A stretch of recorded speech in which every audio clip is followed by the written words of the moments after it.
Hello and welcome to Bangalore International Centre's very own podcast, BIC Talks. Bangalore International Centre is a platform for informed conversations, exchange of ideas, and a space for arts and culture. BIC Talks brings the essence of all that the physical space stands for and more to your doorstep.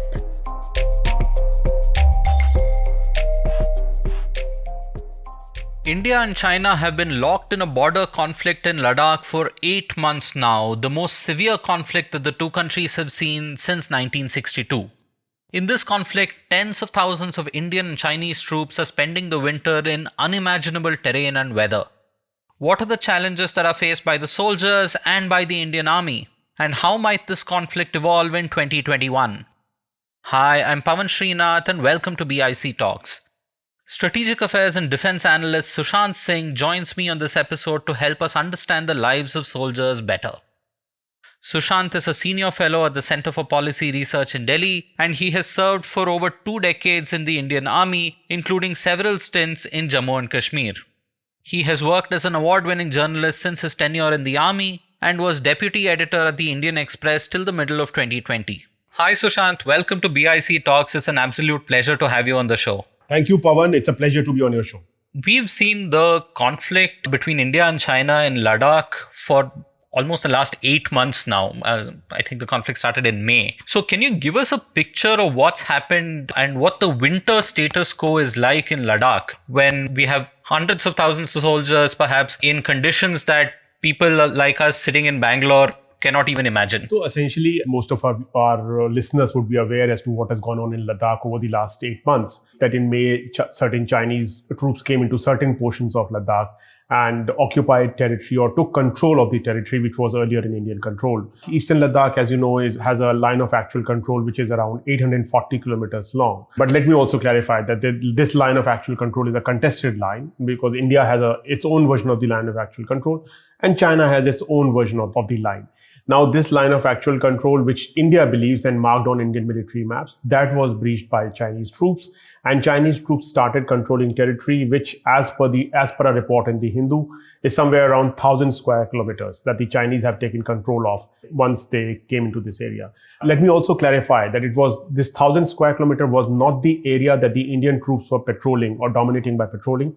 The area Indian troops were patrolling was somewhere around 350 square kilometers because there were certain areas in the DBO sector, in the Depsang Plains, which Indians were not patrolling, but Indians lost control of that area as well. So having lost control of those areas, of course, Indians mobilized very quickly. The army mobilized very quickly. And by end of May, India had pushed in enough number of troops to force a kind of a stalemate or to force a kind of a status quo. As you know, a number of rounds of talks have taken place so that the status quo ante as of April could be restored. But that did not happen. In end August, Indians moved on a southern part of Eastern Ladakh, which is south bank of Pangong Tso Lake and down below up to Rizingla Pass. And then they occupied hitherto unoccupied heights on the Indian side of the LAC, but which were not occupied earlier and which dominate the Chinese side of the area. And they continue to remain deployed on those peaks, which are in really high altitude, very, very harsh terrain. Altogether, it is believed that more than 100,000 troops, including Chinese troops, are deployed there, which were not deployed there earlier. A large number of troops have gone from plains, have gone from Himachal Pradesh, have gone from Jammu and Kashmir into the area and are remaining deployed during these very harsh winter months in Ladakh, both on the Indian side and the Chinese side. Now, the difference is the Indian side and the Chinese side same? No. There are two major differences. The terrain on the Indian side is much harsher. It is much more undulating, much more crisscrossed by rivers, valleys, peaks. It is much harsher terrain than on the Chinese side. On the Chinese side, the plains are of the Tibetan plains, which are much flatter, although on a higher altitude, and are accessible through various roads and other infrastructure.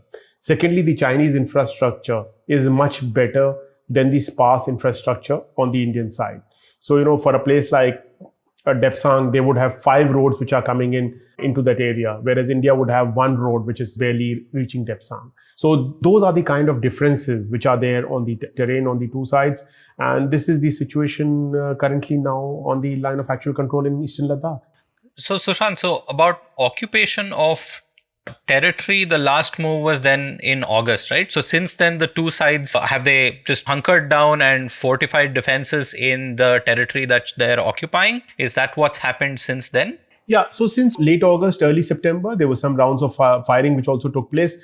But after that, there's been no further new deployments in that sense. And, let us not forget that the Indian and Chinese tanks are deployed barely, a few meters away. Some people, by some accounts, they are barely 20 meters away in some of these places. And there has been no further movement by either side since then. And both of them have hunkered down and have deployed there since. Even the last round of talks, the military talks, the co-commander level talks that took place on 6th or 8th of November.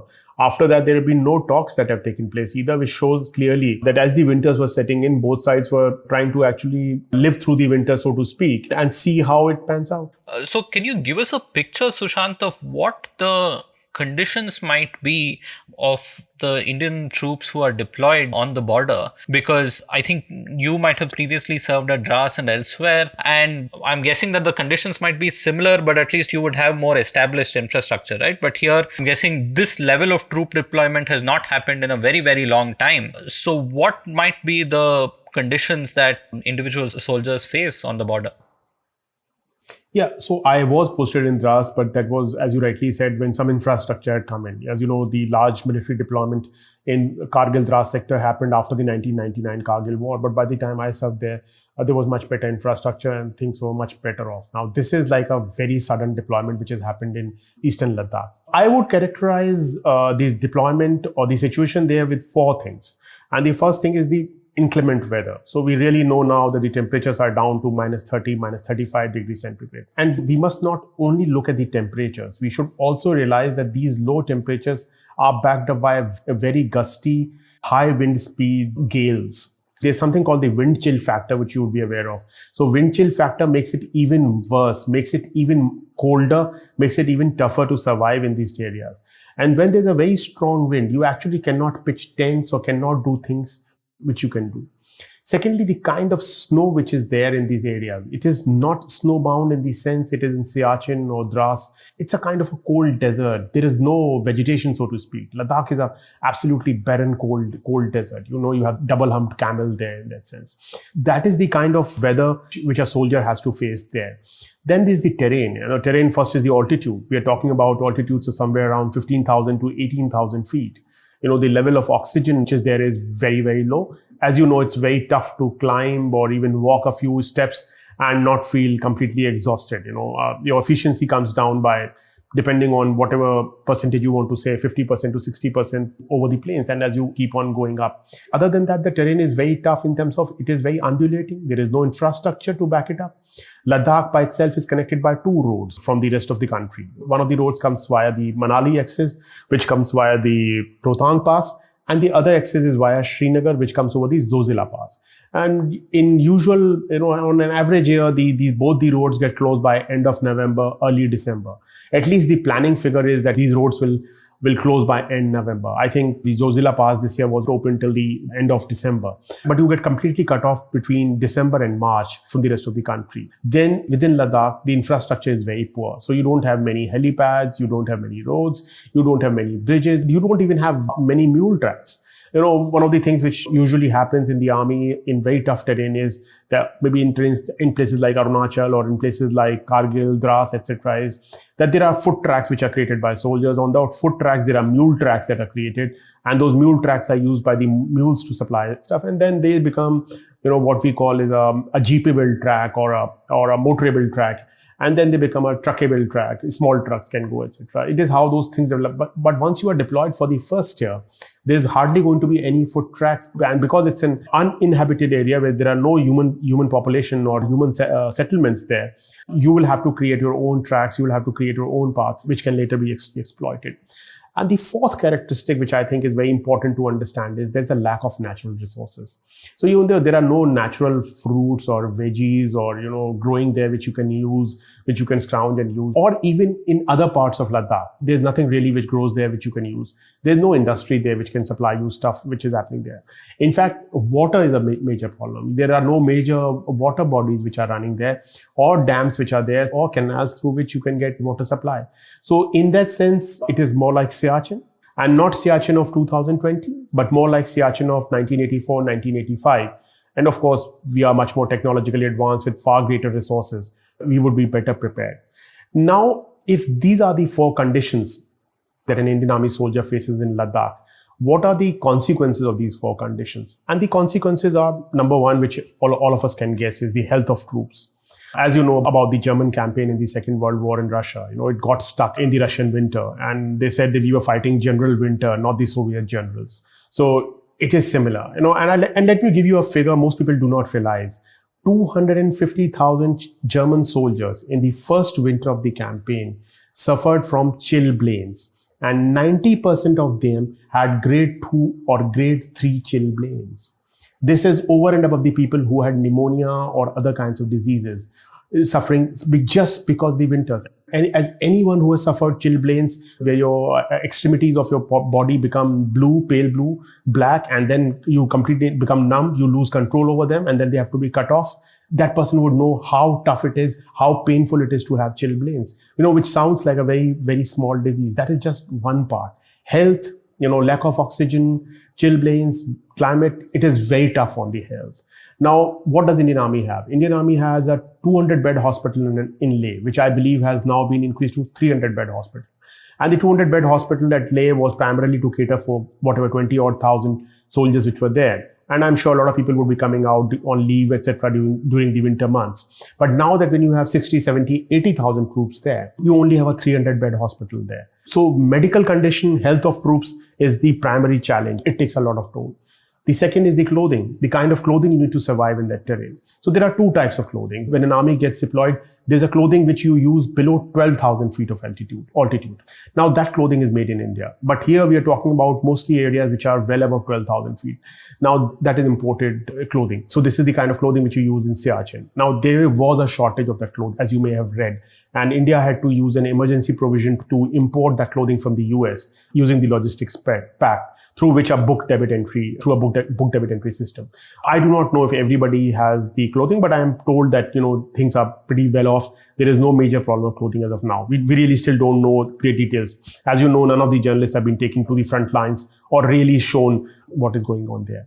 The third challenge which such a terrain poses is of habitation. You can't really construct shelters so quickly because you will have to again transport the equipment, transport the material from the plains, and then cement would not set in after a certain temperature, has gone down about a certain temperature. So you can't do concreting, you can't make foundations. Then you have to live in tents. And these are not normal tents, which you tarpaulin tents, which you can use. You have to use what we call, extremely cold climate tents or Arctic tents. The kind of tents which you see people using in the Everest base camps and so on. Those are the kind of tents that you have to use. But even those tents are not very comfortable to live in, especially in an area where the wind speed is very high. And usually you would be deployed in an area where wind speed would be high, because those are the areas where the wind is coming through is the areas where human beings can come through.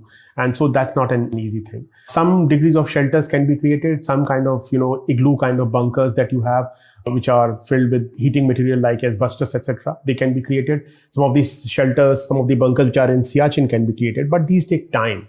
There has been a distinct paucity of time in the first year of deployment. The next challenge in a place like Ladakh is of heating. Even if you have a tent or a shelter or wherever you are staying, how do you do the heating? Heating, as I said, there are no trees, there are no forests. You really can't collect wood and light fire to it, even if there was no water or no moisture or lack of snow. You would need to get kerosene oil to run a kerosene oil bukhari, a very contraption, which is a very old First World War-ish contraption in which you put kerosene oil and then light a bukhari. Or if you have a camp where you have some electric heating systems, you would need to run them on a diesel generating set, because there are no power plants there. There is no power supply there. So you will have to run it on a diesel generating set. Now the challenge is both the kerosene as well as the diesel will have to be brought from the plains. So for every hour of heating that you do, you will have to transport kerosene and diesel both to Ladakh, and that has its own consequences. Now, even if you transport that kerosene or diesel during the summer months, where will you store it? Where will you create the underground storage? That is the second challenge. That's the next challenge. The storage space. Those underground storage spaces, etc., cannot be created. So either they have to be kept on wheels, that is on the back of the trucks, made big trucks, or they have to be kept in certain tents. Now, if they are kept in those tents are not available to soldiers to sleep in or stay in. And soldiers should not be sleeping with kerosene or diesel in their tents. Those are the other issues. Then, as I mentioned earlier, the issue of water. Where do you get the water supply from? How do you get water? If you cannot find a local stream where you can purify the water, either you dig bore wells, which I'm sure is not easy to dig in Ladakh. And if you cannot dig in bore wells, then you will have to transport water from certain water points through water tankers on wheels. Now, those water tankers have to cross a snowbound area, carry water every day, and bring it to the soldiers up front. Now, every place would not be connected by roads. So people will have to carry waters in jerry cans, either using porters. I don't believe there are many porters available in those portions of Ladakh, like in Kargil or Dras. So it will have to be soldiers who will have to carry that water, even for their drinking or daily ablutions or whatever. And then supply of water and the provision of water becomes an essential aspect, because then that's a huge challenge for the soldiers. And so even if you have 5 soldiers deployed in a place or 10 soldiers deployed, half of them would be only doing this, ferrying water and bringing water up and down, rather than doing their military activity or doing their daily duty as a soldier.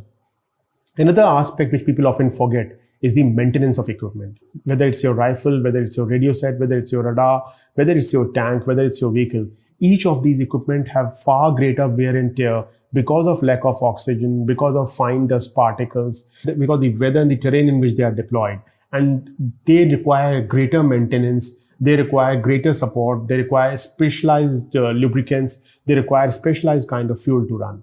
Now, that is not easy. Where do you create workshops in that area so quickly? And how will these workshops get the power supply? Again, the whole cycle of DG sets, diesel generating sets, supply of the whole supply line of providing diesel. It is not easy. The life of a military equipment which is deployed in these areas would be downgraded very quickly. That puts its own financial burden on the military, as well as puts a pressure on the soldier that, he should use the equipment sparingly, or he may lose faith in the equipment. He may say that the equipment will not work. There are stories from Siachen in 1984 when India captured Siachen that the rifles had to be warmed on stove before they could be fired. Otherwise, the barrels would just not fire. They would jam because of the extreme cold. So those are the kind of challenges people have to face. Now, on top of that, all this is happening in a year where there's pandemic. You really cannot push soldiers up very quickly. Transit camps, they can't put, like we all move through transit camps where a large number of soldiers could be put in, large dormitories and rooms. How do you do that in a pandemic? And especially if one person is diagnosed positive with COVID-19, what do you do with the rest of the soldiers? So the challenge of, sending soldiers or rotating soldiers or taking them back, etc., increases many fold in the times of a pandemic. 2 other points I would like to make. One is the fire hazard. People forget that one of the biggest challenges when you are deployed in such an area, because of the heating requirements, because you are using kerosene, because you are using all other kinds of things to keep yourself warm, there are huge chances of fire accidents and of carbon monoxide poisoning. As you know, those are 2 huge challenges which people face. So, because it's very cold, very windy, you try and shut down every single kind of ventilation in the tent or in the building or in the shelter that you are there. And then you try and light this bukhari, which is a primitive thing, or you use some coal or whatever you can get to keep the thing warm. And in the bargain, there is less oxygen, so you produce carbon monoxide. And as you know, carbon monoxide is a very sweet, odorless gas, and you don't even realize, and you get poisoned and you don't wake up in the morning. These are accidents which happen very regularly in Siachen, Dras, Ladakh, in Kargil. And this is something which people warn everyone against, soldiers against, every single winter. This is part of our drill, part of our training, so that you don't have fire accidents or carbon monoxide poisoning accidents. And the last and the most important consequences is the toll it takes on the morale of the troops. The soldier's morale, it's an intangible thing, but it is the morale which keeps the soldier going. It is that morale which keeps the soldier delivering day after day. It requires very high degree of leadership and an assurance that the soldier will be looked after and will be able to see through this with high quality logistic support, good equipment for the morale to remain high. So, you can imagine somebody has a toothache. There are 10 guys in a tent. Somebody has a toothache, but the helicopter cannot land there because there is no helipad or the weather is backed up to take that guy out of that place. There are no doctors there. There are no nursing assistants there. What do you do in such a case? Or, you are stuck in a place for 4 months or 5 months where there are no way you can talk to your family. There are no mobile phones. There are no satellite phones. What do you do in such a case? How do you keep the morale up? Those are the kind of challenges which people face in all of these isolated posts, whether in Siachen, whether in Dras, whether in Ladakh, whether in Batalik, whether in certain posts in Arunachal Pradesh, whether in certain posts in Sikkim. And those are the kind of challenges which would be faced here. Now, in all the other places that I mentioned, over a period of time, these processes have been established, these posts have been identified, some kind of provisions have been made. So you will have some, entertainment in terms of television or magazines or films or DVDs or what have you, so that they can continue some kind of morale is there, some kind of entertainment is there, so that the morale is kept high and they feel normal. But in Ladakh, at this point in time, when you've just been deployed, it is going to be a very, very tough winter for the Indian soldiers to get through. And I hope like hell that they are able to get through this despite all these challenges, all these troubles, all these problems that I mentioned right now. So, if I'm getting my numbers right, is the estimate that we have 100,000 troops, including both Indian and Chinese troops right now in the region, or roughly 100,000 troops from the Indian side? No, it's around 100 to 110,000 troops, including both Indian and Chinese troops. So we are talking about 50 to 60,000 Indian troops. Which is about 3 times the normal deployment, right? Or more? Yes, it's more than 3 times the normal deployment, yes. And beyond just being it 3 times, the movement is also far more of a forward deployment than perhaps the regular times. And then, of course, worse infrastructure. You are deployed in areas where you were never deployed earlier. There is no infrastructure there. And also you are not prepared to be deployed. If you move somebody from Bareilly and deploy them there, they're not trained or prepared to be deployed there. It's small things. Your family knows that you are going to be posted for 2 years in Ladakh in 14 Corps. You are prepared for it. You are posted in Bareilly, and you suddenly you are told to go and get deployed in Ladakh for 6 months, 8 months, 9 months. It takes a toll. You may be in the army, but still. And don't forget that some of these soldiers, some of these officers would have just moved from a posting in Siachen or Sikkim or Rashtriya Rifles fighting militancy from wherever else, and this must be a peace posting for them. And then suddenly you are told, okay, you may have come back 2 months ago from Siachen, but now you're going to Ladakh. So while it's a part of the duty, while there will be additional allowances that will be paid to these troops, but it still takes a toll. It still puts a burden which draws a lot out of anyone. You may be the best trained soldier in the world, but it draws a lot out of you to deal with these challenges. But in all this, Sushant, are we slightly better placed, just given India's experience in Siachen and elsewhere, trying to do activities like this? I understand that the People's Liberation Army has an advantage when it comes to terrain and perhaps even infrastructure, but does the Indian Army have more expertise in doing something like this? Yes, definitely. There's an advantage. So if you have stayed in Siachen or Dras, you know that you can survive this and live through this. Secondly, the institution or the army, the organization knows that this can be done by putting so much resources through this thing. So there is something called the advanced winter stocking. All these posts which get cut off in winters anywhere on the borders, whether it is Arunachal, whether it is Kargil, whether it is Dras, whether it is Siachen,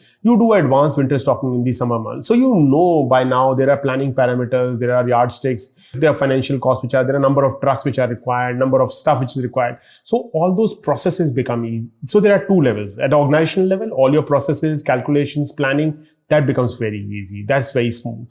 And at the second level is at the individual soldiers level, who has survived this, or most of us would have, soldiers have, who put in 10, 15 years, would have done a tenure in one of these places and would know that you can survive this. It's not that huge a challenge, despite being a huge challenge. It's like they're not being thrown into a position where they cannot do it, or others can tell them.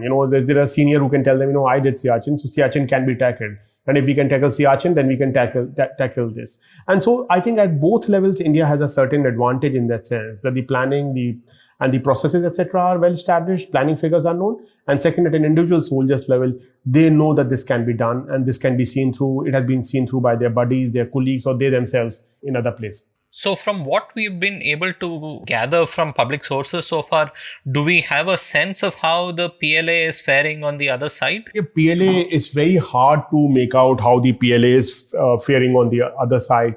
But whatever little bit of information which the PLA has put out through its own newspapers and through websites or news portals like the South China Morning Post, of course, they show that they're providing hot water, they have got better tents, etc. My sense is that the PLA is slightly better prepared in terms of that they have, as you know, the Chinese economy is doing much better than us.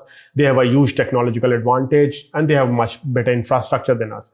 To give you a simple example, somebody who served at a very senior level in Northern Command told me that the Chinese would come and make a road within a week or 10 days. By the time our dozer could not move into that location, or they would erect shelters at such a fast pace that we would be surprised that there's a whole bunch of shelters which has come up in 7, 8, 10 days. Whereas the Indians would not be even able to move the cement there by that time. So the Chinese, by virtue of the fact that they have had better infrastructure, they have more resources, they are more scientifically advanced than us, and the fact that they have advantage of an easier terrain, they would be better placed in some ways than us in terms of logistics provision. But they do not have the experience of serving in such a tough terrain, in such weather. I was trying to look back, I think after 1953, the Korean War, this is the only time that the Chinese are actually facing this. So do remember that the 1962 war got over on 21st of November. Before the real winters were there, but before the really tough winters set in, the 1962 war got over. 53 Korean War, of course, the PLA at that time much poorer, in a much worse shape. They fought in canvas shoes where the American soldiers just could not fight in really sub-zero temperatures, minus 20, minus 30 degrees in Korea. And of course, a lot of them died, etc. But that was the nature of the PLA at that time. This PLA is not that PLA. This PLA is a much more modern PLA, much better equipped, much more advanced PLAs. There is not much intelligence which is available, but I would like to believe that they would be at least decently off in the area, if not as well off or better off than Indians. I'm glad that we took the time in this episode to sort of really dive into this, because I think it's easy to get lost in discussions on geopolitics and, armies moving at a large scale without understanding the realities of what every single Jawan or a non-commissioned officer might face on the ground at the exact border. But now taking a few steps back, I know it's very hard to predict, but can you paint a few scenarios that are possible as perhaps winter draws to a close, as we get to March and April, as to how this conflict on the border might pan out? The most optimistic scenario would be that both sides somehow magically agree to go back to the position that was there before May 2020, and the status quo ante is restored and everything goes back to what was earlier. But my fear is that the more likely scenario is the way Indians are deploying and the way the conversation in Delhi, what we hear from people, is that there is very little chance of a diplomatic breakthrough. And India is really looking at the kind of cost that this deployment through the winters would impose on the army. And if that cost is seen as bearable, if they say that you can live through one winter, then you would be better prepared in the second winter. And they may deploy troops there so that there is no further loss of territory. I don't think there is a way in which India can recover the control of territory that it has lost. It would be very difficult. That would require a very aggressive, a very bold move against the Chinese, knowing the fact that the Chinese are a much bigger army. It's a powerful adversary, which every decision maker in Delhi recognizes. Just to digress a bit, the fact that you can call and admonish the Canadian ambassador or the Chinese or the Pakistani diplomat in charge in Delhi, but you never admonish the Chinese ambassador. In the last 8 months, the Chinese ambassador has said all kinds of things. He has issued magazines which say all kinds of things, but he has never been called and issued a démarche by the foreign ministry. So we do really treat him with kid gloves. The prime minister has not taken China's name. There have been no official briefings on what's going on. There have been no formal briefings on what's gone on. The parliamentary statements were very sketchy. There have been no really press entourage who have been taken to these real front lines, compared to what we saw in Kargil, where journalists were completely reporting from absolutely the last bunkers on the place. So I don't think that there's a political will in India to really recover or restore the territories militarily, of which the control has been lost. But they do not want to lose further territory. And so they may be looking at deploying the troops so as to prevent further loss of territory. I think some form of diplomatic talks will go on. But my worst fear is that we might be getting into a situation where the Chinese may be able to put more pressure on us in other areas which are even more weakly defended. So if they come in the middle sector, which is the Uttarakhand region, Indians will be really scrambling. There are just 3 brigades which the Indian Army has, which are earmarked for that area. Or if they start coming in Sikkim, close to the Bhutan border, or if they start coming in Arunachal Pradesh, then the Indian army and India would be really stretched, and considering the fact that we have always prepared for Pakistan as the primary adversary, that would be a huge challenge. Secondly, Pavan, it is often forgotten, and I did write about this in the War on the Rocks piece, and I think in the Foreign Affairs piece, is the fact that the Defense Minister's directive, or the Raksha Mantri's directive as it is called, the last one was issued in 2009 or 2008, talks about India being prepared for a two-front collusive threat, which is from China and Pakistan, and to be prepared to have ammunition and spares to cater for 30 days of intense fighting and 30 days of normal rate of fighting. Intense rate is 3 times the normal rate. So 40 days of intense fighting, you should have the ammunition and the spares and wherewithal. What we know is that the Indians have only planned since 2016 for 10 days of intense fighting. If you're planning for 10 days, when you need 40 days, and essentially the 10 days planning was for 2 reasons. You thought that Pakistan was the only adversary that you would have to fight against.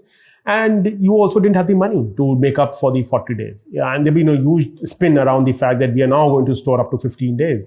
Whereas we should realize that even 15 days of ammunition is not going to be enough to fight on both fronts or to even fight on the Chinese front. So in such a situation, in such a scenario, the most optimistic scenario, as I said, is that the two sides talk and the status quo ante is restored.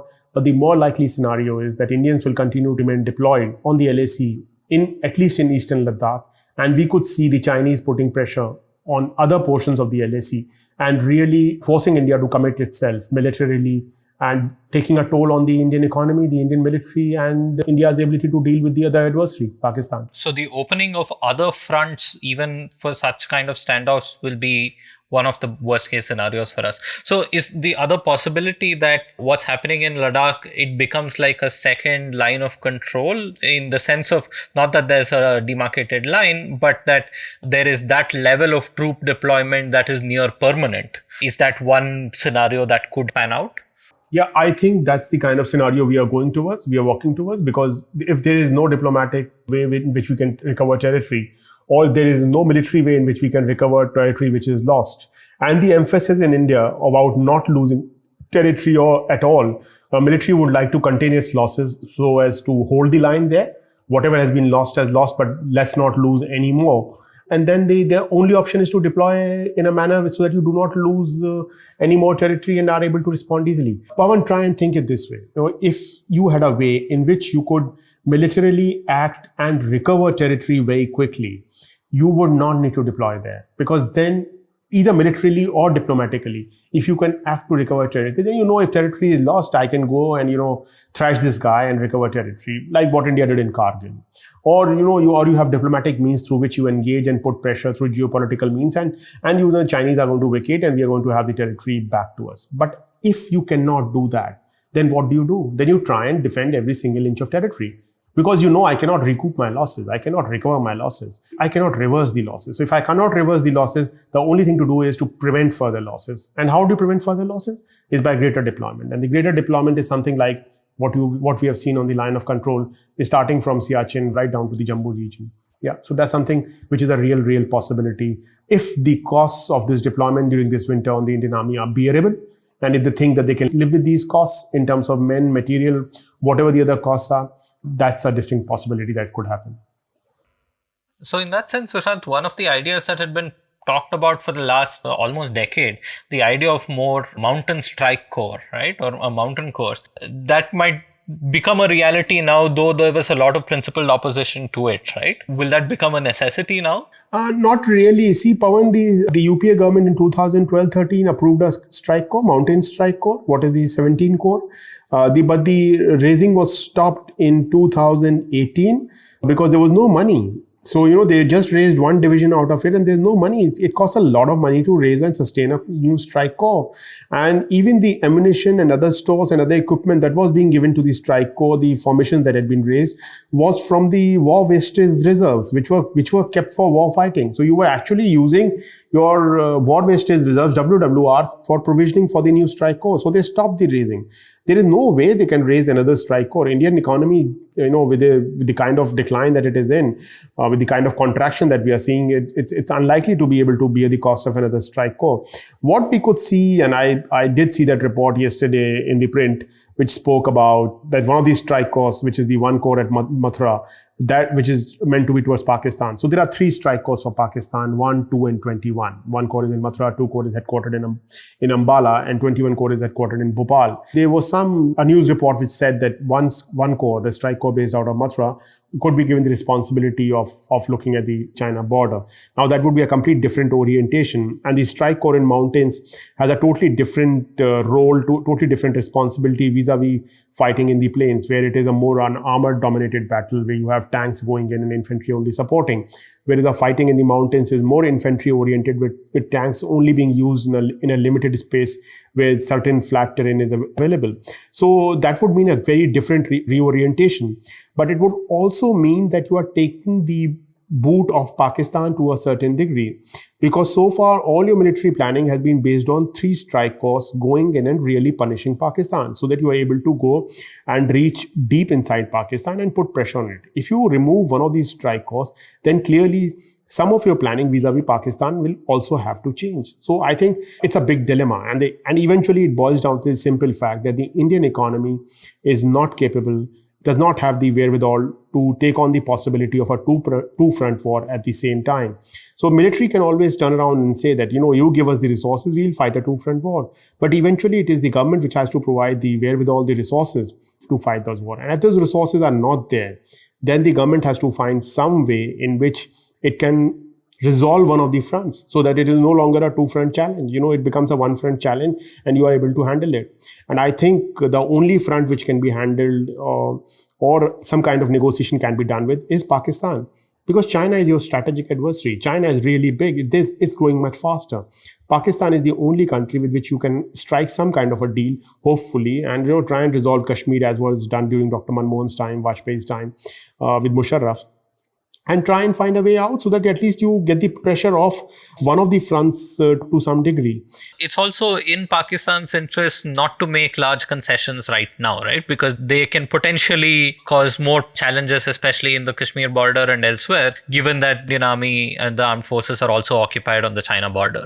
Yeah, of course. Pakistan would be cock-a-hoop at this point in time if Indians are under pressure from the Chinese. I did read some reports that Indians had tried to initiate conversation with the Pakistanis this summer after the troubles on Ladakh border to take some kind of pressure off from the Pakistani side. But after what India did last August in Kashmir, removal of Article 370 and the splitting of Ladakh and this thing, and before that in Balakot before the elections, and the general tone and tenor of the Indian political leadership, Pakistan did not reciprocate to the initiative. This was said by Moeed Yusuf, the Pakistani National Security Advisor, de facto National Security Advisor, to Karan Thapar in an interview, which of course the government of India then later did not deny exactly, but kind of tried to say no, it was not so. But it is generally believed that India did try to approach Pakistan, and Pakistan did not respond because of course it would be having fun at India's discomfiture at this moment. But that having said, there are always ways in which you can talk to countries, you can always reassure them, you can always work through them. Perhaps in closing, I want to ask, we have our next budget coming up in about a month, and even going forward, what kind of financial and other sort of overall armed forces budgetary trade-offs do you see happening because of, one, the pandemic, and two, what's happening in Ladakh? Yeah, I think the pandemic has imposed a burden on the defense budget overall because the economy has shrunk. If we are looking at a shrinking of 10% of the economy, that's the most conservative estimates talk about 9.6% is what the latest World Bank estimate is. If the economy is going to shrink by 10%, it's going to take a toll on the defense budget as well.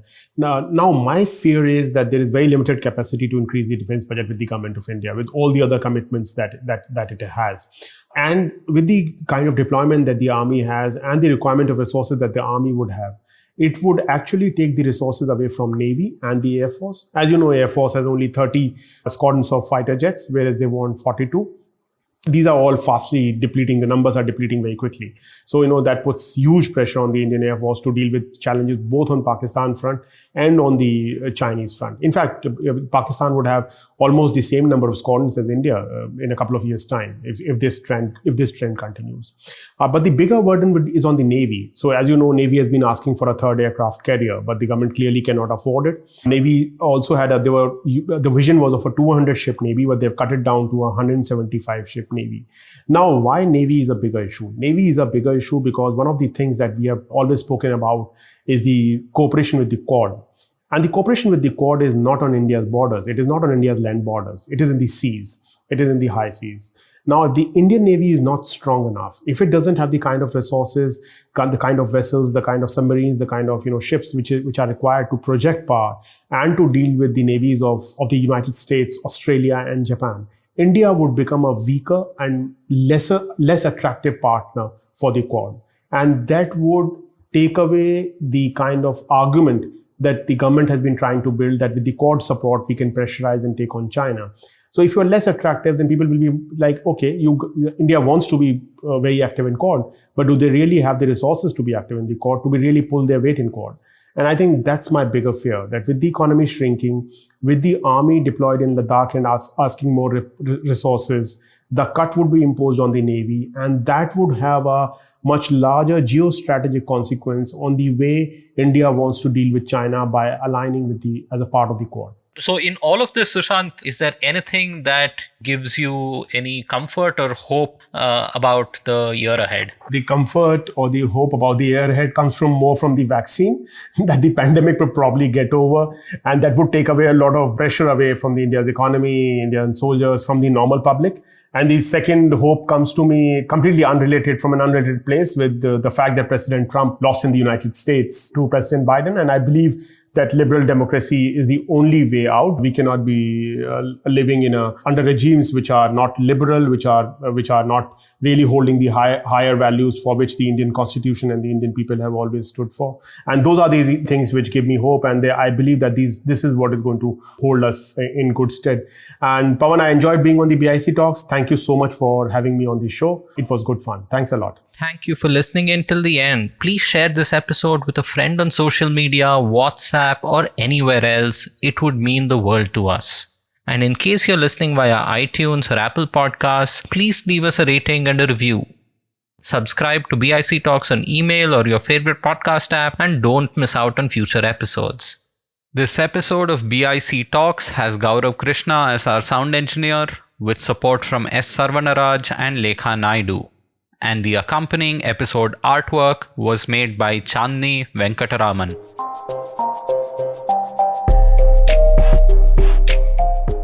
Thank you for listening to this episode of BIC Talks.